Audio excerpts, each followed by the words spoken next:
بسم اللہ الرحمن الرحیم۔ السلام علیکم۔ میرے چینل میں آپ کا استقبال ہے۔ آج کی یہ ویڈیو 7ویں کلاس کی کتاب اپنی زبان کا چیپٹر نمبر 15 سبق نمبر 15 دو گز زمین جو ایک کہانی ہے میں پڑھ رہی ہوں اور ساتھ ہی ساتھ سمجھا دوں گی۔ تو اس کو میں آپ سمجھا دوں گی۔ بہت ہی سبق آموز کہانی ہے، تو دھیان سے سن لیجیے گا آپ۔ بہت ہی دلچسپ اور مزیدار کہانی ہے، تو آپ لوگ پورے کہانی اچھے سے سنیے گا۔ اور جو میرے چینل پر نئے ہیں وہ پلیز میرا چینل سبسکرائب کر لیجئے، کیونکہ چینل کو سبسکرائب کرنا بالکل فری ہے۔ آپ لوگ سبسکرائب کریں گے تو میری حوصلہ افزائی ہو جائے گی، تو پلیز میری حوصلہ افزائی کر دیا کریں۔ دیکھیے میں شروع کر رہی ہوں۔ بہت دن ہوئے، روس کے ایک گاؤں میں ایک کسان رہتا تھا۔ اس کا نام تھا نچوم۔ نچوم کو اس بات کا غم کھایا جاتا تھا کہ وہ ایک بڑی زمین کا مالک نہیں ہے۔ وہ چاہتا تھا کہ اس کے پاس اتنی زمین ہو کہ کوئی کسان اس کی برابری نہ کر سکے۔ اسی گاؤں میں ایک بوڑھی عورت رہتی تھی جو کافی زمین کی مالک تھی۔ اس نے اپنی زمین بیچنے کا ارادہ کیا۔ گاؤں کے بہت سے لوگوں نے اپنی اپنی حیثیت کے مطابق زمین کے چھوٹے بڑے ٹکڑے خرید لیے۔ نچوم بھی زمین خریدنا چاہتا تھا، مگر اس کے پاس رقم کم تھی۔ آخر زمین کی مالکہ اس پر راضی ہو گئی کہ بقیہ رقم وہ سال بھر بعد ادا کرے۔ اس طرح نچوم نے بھی تھوڑی سی زمین خرید لی۔ اب اس کے پاس پہلے سے زیادہ زمین تھی، مگر اس کے دل کو اطمینان نہ تھا۔ اس کا جی چاہتا تھا کہ وہ ایک بڑا زمیندار بنے۔ ایک دن نچوم اپنے صحن میں بیٹھا تھا کہ ایک مسافر ادھر سے گزرا۔ نچوم نے اسے آواز دی اور پوچھا کہ آپ کہاں سے آ رہے ہیں۔ وہ اس کسان کی کہانی ہے جو بہت زیادہ زمین کے بہت زیادہ زمین کی لالچ ہو گئی تھی اس کو، ہے نا۔ تو مسافر نے بتایا کہ میں والگا ندی کے اس پار ایک زمین دیکھ کر آ رہا ہوں۔ وہاں ایک نئی بستی بسائی جا رہی ہے اور لوگوں کو مفت زمین دی جا رہی ہے۔ اس کے علاوہ کوئی چاہے تو زیادہ زمین خرید بھی سکتا ہے۔ نچوم کے دل کی مراد بھر آئی۔ وہ اپنی زمین اور مکان بیچ کے وہاں چلا گیا اور سرکار سے ملنے والی زمین کے علاوہ مزید زمین خرید کر ایک بڑی زمین کا مالک ہو گیا۔ اس نے گاؤں کی بوڑھی عورت کو بقایا رقم ادا کی۔ نئی جگہ پر نچوم کی دوستی نئی لوگوں سے ہوئی۔ ان میں سے کئی ایسے تھے جن کے پاس نچوم سے زیادہ زمین تھی، چنانچہ اسے اپنی زمین پھر چھوٹی لگنے لگی۔ ایک دن ایک تاجر سے نچوم کی ملاقات ہوئی۔ وہ تاجر مختلف علاقوں میں جا کر اپنا مال بیچتا تھا۔ اس نے نچوم کو بتایا یہاں سے دور باشکروں کے علاقے میں زمین بہت سستی ہے۔ باشکروں کے پاس زمین بے حساب ہے، مگر وہ کھیتی باڑی کرنا نہیں جانتے۔ مویشی پالتے ہیں، اس لیے وہ زمین بہت سستے داموں بیچ دیتے ہیں۔ یہ لوگ بہت سیدھے سادے ہیں، اگر ان کے لیے تحفے لے جاؤ تو وہ اور خوش ہو جائیں گے۔ یہ سن کر نچوم کی بانچیں کھل گئی اور وہاں کے لیے وہ روانہ ہو گیا۔ اس نے بہت سے تحائف خریدے اور ایک نوکر کو ساتھ لے کر باشکرے کے علاقے کی طرف چل پڑا۔ 7 دن اور 7 رات کا سفر کرنے کے بعد ان کی گھوڑا گاڑی باشکروں کے علاقے میں پہنچ گئی۔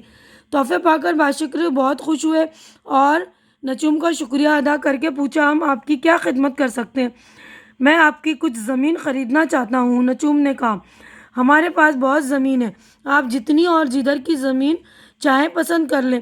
ایک لمبے قد کا نوجوان جو کھال کی ٹوپی پہنے ہوئے تھا بولا، یہ باشکروں کا سردار تھا۔ زمین کی قیمت؟ نچوم نے سوال کیا۔ ایک دن کے 1000 روبیل، سردار نے جواب دیا۔ میں سمجھا نہیں۔ روبیل جو ہے وہاں روس کے کرنسی کو بولتے، جیسے ہمارے انڈیا کی کرنسی وہ ہے نا نوٹ، روپیہ، تو اسی طرح وہاں کی کرنسی جو روس کی روبیل۔ میں سمجھا نہیں، نچوم نے کہا، مطلب یہ کہ ایک دن میں جتنی زمین کے اطراف آپ چکر لگا لیں گے وہ 1000 روبیل میں آپ کی ہو جائے گی، سردار نے جواب دیا۔ ایک دن میں تو آدمی بہت بڑی زمین کے گرد چکر لگا سکتا ہے، نچوم نے خوش ہو کر کہا۔ سردار نے جواب دیا، جی ہاں، مگر شرط یہ ہے کہ جس جگہ سے آپ سورج نکلتے ہی چلنا شروع کر دیں گے اسی جگہ سورج ڈوبنے سے پہلے آپ کو پہنچنا ہوگا۔ اگر آپ پہنچ گئے تو جتنا بڑا چکر آپ لگا لیں گے اس کے اندر کی ساری زمین آپ کی ہوگی، اور نہ پہنچ پائے تو نہ ہی زمین ملے گی اور نہ ہی آپ کی رقم واپس ہوگی۔ نجوم نے پہلے ہی طے کر لیا تھا کہ مشرق سے ابھرتے ہوئے سورج کی طرف چلنا شروع کر دے گا۔ دوپہر سے پہلے بائیں کو گھوم جائے گا اور چکر لگاتا ہوا شام سے پہلے لوٹ کر ٹیلے پر پہنچ جائے گا۔ بھلا نجوم کو اس میں کیا اعتراض ہو سکتا تھا؟ اس نے فوراً یہ شرط مان لی۔ رات زیادہ ہو چکی تھی۔ نجوم سونے کے لیے چلا گیا۔ سورج کی پہلی کرن کے ساتھ اس کو اپنا سفر شروع کرنا تھا۔ اس نے جلدی سے ملازم کو جگایا، تیزی سے تیار ہوا، فوراً سردار کی جھوپڑی میں پہنچ گیا۔ سب باشکرے وہاں پہلے ہی پہنچ چکے تھے۔ ناشتہ کر کے سورج نکلنے سے پہلے ہی ٹیلے پر جمع ہو گئے۔ نجوم کو یہیں سے اپنا سفر شروع کرنا تھا۔ سردار نے اس سے 1000 روبل لے کر اپنی ٹوپی میں ڈالے اور پھر ٹوپی زمین پر رکھ دی۔ چنانچہ ادھر سورج نے مشرق سے جھانکا اور ادھر نجوم نے اپنا پہلا قدم اٹھایا۔ اس کے پیچھے پیچھے کئی باشکرے زمین میں کھوٹیاں گاڑتے چلے آ رہے تھے۔ تقریباً 5 کلومیٹر تک وہ ایک ہی رفتار سے چلتا رہا، نہ بہت تیز اور نہ بہت آہستہ۔ اتنی دور چلنے کے بعد اس کے جسم میں گرمی آ گئی۔ اس نے اپنی واسکٹ کے بٹن کھول دی اور ذرا تیز چلنے لگا۔ کوئی 5 میل اور چلنے کے بعد اسے تھکن محسوس ہونے لگی۔ سورج بھی اب کافی اوپر آ گیا تھا اور اس کی کرنیں آنکھوں میں چبھنے لگی۔ نجوم نے سوچا کہ کوئی 5 میل سیدھا چلنے کے بعد وہ بائیں طرف مڑ جائے گا اور سورج کے اوپر آتے ہی واپسی کا سفر شروع کر دے گا، مگر وہ جتنا آگے بڑھتا جاتا اتنی ہی ہریالی اور اونچی گھاس اسے نظر آتی۔ اس کا مطلب یہ تھا کہ آگے کی زمین زیادہ زرخیز یعنی زیادہ اپجاؤ۔ وہ لالچ میں آگر بڑھتا گیا اور بائیں طرف مڑنا ہی بھول گیا۔ نجوم جتنا آگے بڑھتا جاتا تھا اتنی ہی اچھی زمین اس کے پیروں تلے آتی جاتی تھی، کیونکہ اس کا لالچ بڑھتا جا رہا تھا نا، اور زیادہ سے زیادہ زمین حاصل کرنے کی اس کی ہوس بڑھتی جاتی تھی۔ چنانچہ وہ اپنی رفتار اور بھی بڑھا دیتا تھا۔ اچانک اس کی نظر اپنے سائے پر پڑی جو اس کے ساتھ ساتھ دوڑ رہا تھا۔ اس کا مطلب تھا کہ سورج مغرب کی طرف ڈھل چکا تھا، لیکن وہ واپس مڑنے کی بجائے بائیں طرف بڑھتا چلا جا رہا تھا۔ وہ سوچنے لگا کہ اب ٹیلے کی طرف مڑنا چاہیے، مگر زمین کے لالچ نے اسے مڑنے نہ دیا اور وہ آگے بڑھتا ہی گیا۔ سورج ڈوبنے میں اب زیادہ دیر نہ تھی، مگر اب تک اسے ٹیلا دکھائی نہیں دے رہا تھا۔ اس کی سانس لوہار کی دھونکنی کی طرح چل رہی تھی، یعنی بہت تیز چل رہی تھی۔ حلق میں پیاس سے کانٹے پڑ گئے تھے، تھکن سے دم نکل رہا تھا، مگر وہ دوڑتا گیا۔ ڈوبتے سورج کی کرنیں اس کی آنکھوں میں چبھنے لگی اور سامنے کا منظر دھندلا سا ہو گیا۔ اب اسے ٹیلا نظر آنے لگا۔ سورج ٹیلے کے پیچھے چلا گیا تھا، اس لیے وہ ٹیلے پر کھڑے ہوئے لوگوں کے دھندلے سائے کو دیکھ سکتا تھا۔ وہ لوگ ہاتھ ہلا ہلا کر اسے بلا رہے تھے، لیکن ان کی آوازیں اس کے کانوں میں نہیں پہنچ رہی تھی، کیونکہ ابھی کافی فاصلہ باقی تھا۔ نجوم نے اپنی رفتار اور بھی تیز کر دی۔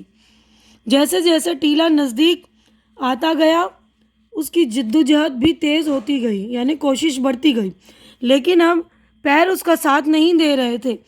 ان سے خون رسنے لگا تھا، کانوں میں سیٹیاں سی بجنے لگی تھیں، دل بہت تیزی سے دھڑک رہا تھا، دم پھولنے لگا تھا اور جسم پسینے میں شرابور تھا، مگر وہ رک نہیں سکتا تھا۔ اسے ایک بہت بڑی زمین کا مالک جو بننا تھا۔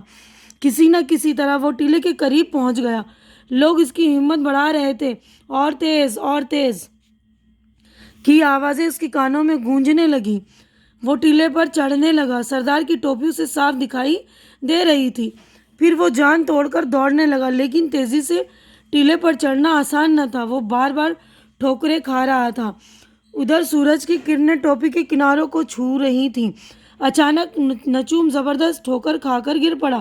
گرتے گرتے بھی اپنا ہاتھ ٹوپی کی طرف بڑھایا، مگر وہ اس کی انگلیوں سے اب بھی کچھ دور ہی تھا، یعنی اس کی انگلیاں جو ہے ٹوپی سے دور تھی۔ سورج ڈوبنے کے ساتھ ساتھ نجوم کی زندگی کا آفتاب بھی ہمیشہ کے لیے غروب ہو گیا۔ اس کے دل کی حرکت بند ہو چکی تھی۔ سردار کی ٹوپی اور نجوم کی بیچ 2 گز کا فاصلہ باقی تھا۔ اسی جگہ پر قبر کھود کر نجوم کو دفنا دیا گیا۔